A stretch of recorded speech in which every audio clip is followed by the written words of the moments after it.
Hey guys, what's going on? Welcome to episode 11 of Fight Your Rival. Big 1-1. It's a very exciting week. It's E3 week. Tons of new trailers, reveals. Fighting games are no exception to that. There's a lot of cool new stuff we have to talk about. The first game, one that I'm really interested in, is Injustice: Gods Among Us. Yep, very interested in that. If you guys don't know what Injustice: God Among Us is, it's the new game from NetherRealm Studios.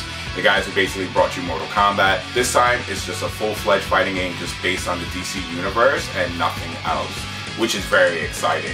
They haven't really released too much about it. They've already mentioned the main 6 characters that will be available. It's Harley Quinn, Wonder Woman, Superman, Batman, Flash, and Solomon Grundy. They're also going to be adding more characters. How big is the character roster list Ed Boon said so far? In a few interviews I watched, he said it's going to probably reach the 20s. That's possibly amazing. more. So we're looking at a roster similar to MK9. Personally, super excited for Injustice. It looks like NetherRealm's gonna have their own Marvel. You know, yes. They have Mortal Kombat 9s. They're really hard, turning into their really hardcore fighting game. And now they'll have their big spectacle game. You watch the trailer, you see Solomon Grundy getting punched through a wall. Superman punches a dude into space and back to Earth. So anyway, and it looks just enough like Mortal Kombat 9 where it'll feel a little bit familiar. So one of the developers at NetherRealm noted that they've been working on the netcode since day one. Wow, really? So they don't want to run into any lag issues. Awesome. They don't want to have any online problems, which is really cool. They definitely, even though it's a crazy over-the-top game and it's a comic book game, they are trying to make it, you know, legit for competitive play. They have tournament players working on it. So yeah, I'm really looking forward to it. I'm looking forward to seeing more from it. Yeah, we'll see what they have to say. One interesting thing about the fighting mechanic is there's no block button, something that we're really used to in the Mortal Kombat universe. From what I've seen gameplay-wise, I'm assuming this game's going to lean more towards a T for teen rating, and to get rid of like X Factors and fatalities, the interactive stages, and Ed Boon did mention something that each stage, each character does something specific pertaining to that stage. Check out the Batcave stage. When anything big or dramatic happens, there's a Batwing hanging in the background and it falls off its hinges and starts like swaying from side to side. Looks really good. They did a really great job. So cool. Speaking of really cool fighting games, Capcom... Girl fight? Unfortunately, no girl fight yet. I know. But obviously Capcom was at E3 showing off the Vita version of Street Fighter Cross Tekken, which should hit stores this fall. You know, it has all the expected features. It's gonna have touch controls, and obviously the biggest thing is gonna have the 12 exclusive characters: Guy, Cody, Blanca, Sakura, Elena, Dudley, and on the Tekken side we got Lei Wulong, Christy, Lars, Elisa, Brian Fury, and Jack X. Yep, Jack X. Really awesome roster of characters. Capcom released an 8-minute cinematic trailer. Amazing. Yeah. Trailer. Really well done. You can say what you want about Cross Tekken. You might hate it by now, you might be sick of it, but you know, they're trying their hardest to promote the new characters, the new aspects of the game in a cool way. So kudos to them for that. Yeah, hopefully, you know, with the Vita release it breathes some new life in. One thing that I saw in one of the trailers for the Vita release, which I really thought was amazing, was the character customization. You actually have to hold your Vita sideways, and then the character's full outfit will pop up and you can swipe through and change the colors of it and everything and spin the character's model around. It's the same custom colors that you have on the console version, and I don't know if that's one gimmick that will make everyone buy the game, but it sold me, so.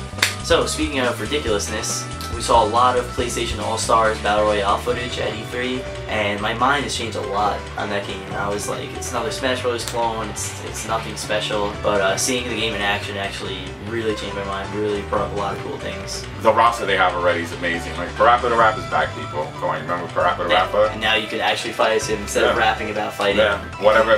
Yeah, exactly. Whatever Master Chop Chop taught him about the kicking and the punching, he has to use it for him. I think the newest confirmed characters are Nathan Drake and Big Daddy from Bioshock. Yes. Which is awesome. Yes. I'm sure we're going to see a lot more third-party characters, but you could tell right away they're trying to get some really cool combatants in this game. You know, Ezio will be in there because he's in every fighting game that comes out this year. So he made a Final Fantasy 13 appearance. He'll have to be in that game as well. Yeah.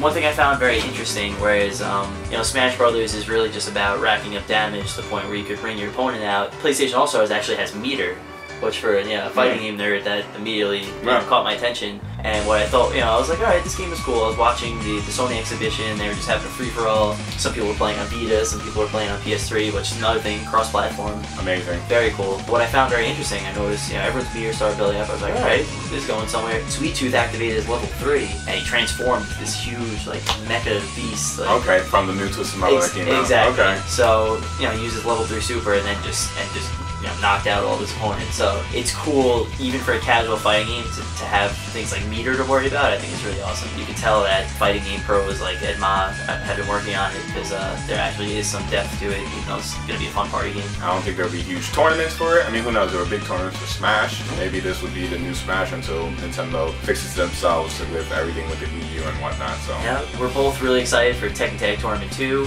and we got to see a little bit new footage. There's a new trailer out, general gameplay montage, and what's kind of interesting is Snoop Dogg is the voice of that trailer. You're gonna go get ready for the next battle. Yes. Which is it's cool. There's actually a Snoop Dogg stage where it's like his own little fight club. He's kicking it, with one of his shorties. What's very interesting though is Tekken Tag 2 is coming to the Wii U. Yes, the Wii U is getting Tekken Tag 2. The Wii U is getting Tekken Tag 2, and literally I've only seen a second of gameplay. It was in this montage of Wii games, and in the 2 seconds you see Heihachi get a mushroom and become giant and squash Kazuya. So it looks like what we'll be getting for 360 and PS3. And yeah, so congratulations Nintendo for finally releasing a console in the year 2012 that pumps out graphics that console's been doing for the last 5 years. Yeah, and lastly, we got to see some more DOA5 stuff, Dead or Alive 5, all new trailer, showcased a lot of Akira from Virtua Fighter 5. Yes. Who was one of the several Virtua Fighter guest characters. It reveals Sarah Bryant officially. It's been rumored, but it's official now.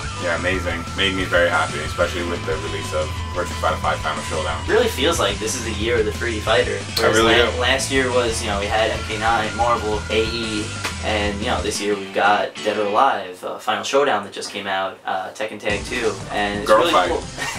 And Girl Fight, which will probably be the only game at EVO next year. Because I don't think any other fighting games will compare. Never. If you are a fighting game fan, which would make sense if you've made it this far in the video, we're going to do a review today. Mix it up a little bit. Today marks the release of Virtua Fighter 5 Final Showdown, a game that I've personally been waiting for a long time. Sega's 3D fighting franchise. It's basically the refined version of the original Virtua Fighter 5 that came out for consoles back in 2007. It's $15, marketplace game or PSN game. Virtua Fighter is a very hardcore series, but Final Showdown does an amazing job of getting newcomers into it. I'll start with the training mode. You have to do full trials of your character's commands. Every character has a ton of moves to learn, but they do a very good job of walking you through them. Tutorial mode itself, it reminds me of Skullgirls, how Skullgirls had a very thorough tutorial that just not only taught you how to play Skullgirls, but taught you how to play fighting games, and Final Showdown is definitely in that realm where it does a great job of just bringing new people in. One of the cooler features about VF5 Final Showdown is, since there has been graphical enhancements since 2007, they're allowed to bring back the sumo wrestler. Since before they wanted to put him in VF5, but they said he wouldn't have worked well or he wouldn't have fit in. But he's huge and he slaps the shit out of you. So if you guys missed him, he's back. Yep. And they also brought a new character into the mix as well. Jean. I like to call him Gene. Gene. Taka Arashi, the sumo wrestler, makes his comeback, and the new character Gene. Gene's a really cool addition. He's my main character right now from maybe like 5 hours that I played. For $15 you get a really robust game between training mode, your standard arcade mode is there. I only played a handful of online matches, but I experienced little to no lag, so far the netcode's holding up well. I also played online yesterday as well to test it out. I played with a buddy of mine on over the PSN network, and we created a lobby. I don't know if you could do it in rank. When you create a lobby, you choose your character before anything else, and then when the match fights, you're already using your character instantly. Yeah. It's awesome because now you can't counter pick, and you pretty much just pick with the character you want to pick and play with, and learn how to beat everyone in the game with that one character. Exactly. That feature was actually in vanilla Virtua Fighter 5, and Virtua Fighter is a kind of game where it's really about mastering your character and kind of expressing your fighting style through that character. It's not the kind of game where you can really character hop. It really rewards you for mastering a single person. And if you don't think there's a lot to master because the game only has 3 buttons, guard, punch, and kick, you'd be surprised how much you need to do with just those 3 buttons. Just watch any high-level Virtua Fighter 5 match on YouTube and you'll be like, okay, this game is legit. There's also a ton of DLC out already. All the DLC is cosmetic, so it's nothing crucial to the game. But if you're like us and you go crazy over customizing your character, there's costume packs available for every individual character, and then there's $15 costume packs available for each half cast. Technically, if you want the complete version of the game, it'll run you $45, although right now you can get that on PSN for 30 bucks. If you're just a normal PSN guy, PlayStation Store guy, not a PlayStation Plus member, you could buy the full set for 30 bucks, which saves $15. If you are a PlayStation Plus member, or if you subscribe to PlayStation Plus, which I highly recommend, you get the full copy of Virtua Fighter 5 for free. That doesn't include the customization packs, but those are discounted also from $15 to I believe like 11 bucks. Yeah. So you still save. It seems like Sega's really helping Sony out, and they're helping one another out. I think it's a really smart idea to release the game for free to Plus members, so someone who doesn't even know anything about fighting games or doesn't know much about Virtua Fighter and they just got into fighting games since Marvel, it's a way to bring new people into the genre, and it's amazing. So smart. Go Sega. Good job, guys. And if you do buy all that content, I believe you unlock the item battle mode in Final Showdown, which is similar to like the quest mode in vanilla Virtua Fighter 5, where you fight a whole variety of opponents dressed completely differently, they fight completely differently, and you unlock items and get your rank up and things like that. So even if you were to buy everything you possibly could for Final Showdown, 45 bucks is still a steal. And if you just want the core game, 15 bucks is an incredible steal. Yeah. I call it a must buy. Yeah, it's definitely a must buy. Definitely a must buy. It's amazing that the last two big fighting games that came out were marketplace downloads, and they've been the most impressive ones that I've played so far this year. So if you're not done downloading and you want to just download more stuff and fill up the hard drives on your current consoles, Street Fighter X 2 came out with another downloadable pack, some gems that they want you to buy. I could care less about the gems that they want you to buy. Don't bother buying them if you're going to buy the 25th anniversary box set. All that stuff will come included with it, so ignore all the DLC until then if you're buying that. If not, and you want to spend the money on the gems, go right ahead. I believe they're $1 a pop, and they have some new colors. I think we said 4 shades of brown. From what I saw, yeah. Okay, so 4 shades of brown for hair or whatever the case may be. And Soul Calibur 5 didn't want to be upstaged from VF5, so there's another compatibility pack out.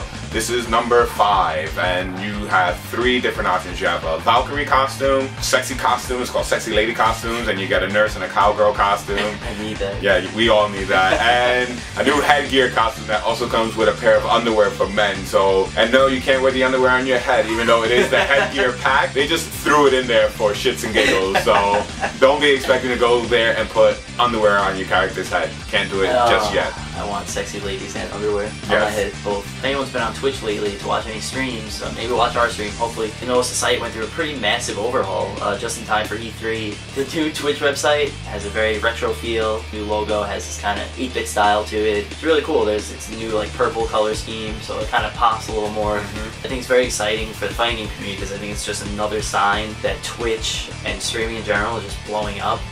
It's just great to see what we do get bigger and bigger. So we thought we were about to end this episode, but I decided to check online to see if any new news just came out, and one did, and it's in regarding Dead or Alive 5. Dead or Alive 5, they just announced their collector's edition, which will be running about $140. Thank you. That's another $140 I have to spend in the month of September. It seems like the stuff you get is well worth it, so actually I'm not going to try to remember them. We're going to just read them off my screen, and we'll tell you, and you guys can tell us what you think about it. So the first thing you get is an art book, a sound. Art book is standard. Soundtrack, which is standard now. 8 character postcards, which I wouldn't mail to anybody because I don't know 8 people.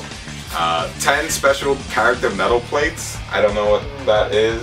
I guess they're like license plates or whatever. It'd be nice if they were plates you could eat off of. Ah. But probably not. Probably not. No, it's probably like a plate. Probably like a piece of metal with Japanese girls on it. And a serial code for 12 premium sexy costumes DLC. So we all have to have those sexy costumes. I guess they heard that Soul Calibur came out with a sexy costume pack, so they had to come out with 12 sexy costumes to go up against Soul Cal. Comes out the 25th of September, I believe? Yes, 2 weeks after Tekken Tag. Yeah. So September is a very expensive month. We have our money. Yeah, we have our money. You're welcome. Yeah, and we'll have unboxing episodes so you guys can see what comes in there. Fun. Yeah, they will be. We have a Ustream account that we will be testing out this weekend for ECT, since it's amazing you can stream from your iPhone. So when any of us from the FYR scene is called up to battle, we're going to try to run over there and get it Ustreamed up so you guys can check it out. I mean, we sound like we know what we're doing, but we want to show you guys that we know what we're doing. And if you see us in Jersey and you want to talk to us and challenge us. You know, you never know what will happen. Yeah, say what's up. Pretty nice. Natal's only killed 1 person. 1. Today. Be there or be squared. This is Natal from Fight Your Rival. This is Mike from Fight Your Rival. And remember, guys, keep fighting.